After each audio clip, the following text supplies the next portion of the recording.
আমি একটা ব্যক্তিগত প্রশ্নে আসি, আপনার ব্যাংক ব্যালেন্স কত?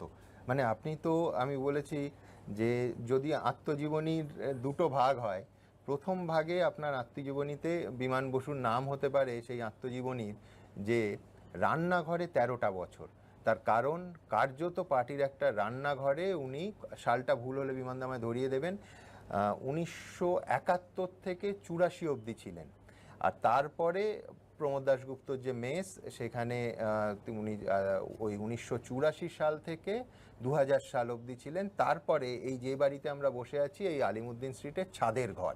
মানে যদি বাকি জীবনের আত্মজীবনী সুনীলদার মতো অর্ধেক জীবন ধরনের কিছু বিমান বসু লেখেন, তার নাম হতে পারে অর্ধেক জীবন ছাদের ঘরে, তাই তো? তো আপনার ব্যাংক ব্যালেন্স কত? মানে ছাদের ঘরে থাকি না, আমি তিনতলার একটা ঘরে হ্যাঁ, থাকি। কার্যত তাই আর কি। আমি বলছি যে আজকে যখন দেখেন যে নেতাদের বান্ধবীর বাদিক থেকে 50 কোটি টাকা বেরোচ্ছে নগদ, 11 কিলো সোনা বেরোচ্ছে, তখন নিজের ব্যাংক ব্যালেন্সটা পাশে রাখতে কিরকম অনুভূতি হয়? আমার তো in the true sense of the term হ্যাঁ। ব্যাংক ব্যালেন্স, হ্যাঁ। ইন রিয়েল টার্মস, হ্যাঁ। আমার কোনো ব্যাংক অ্যাকাউন্ট নেই। বলেন কি? আমার কোনো ব্যাংক অ্যাকাউন্ট নেই। আমার নিজের দাদা হ্যাঁ। কোনো এক বছর, হ্যাঁ। ও খুব স্বপ্ন দেখতো, হ্যাঁ। আমি জানি সেটা। ও হয়তো স্বপ্ন দেখেছে আমাকে কিছু টাকা দেওয়া দরকার।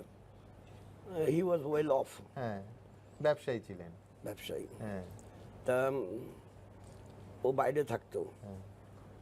তোর ব্যাংক অ্যাকাউন্টটা দে, হ্যাঁ। আমি কিছু টাকা পাঠাবো। হ্যাঁ।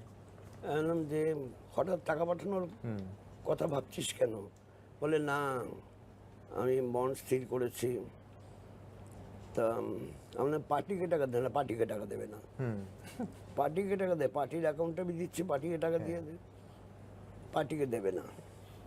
এখন আমি আমার ব্যাংক অ্যাকাউন্ট নেই, থাকলেও তোর টাকা আমি নিতাম না। এই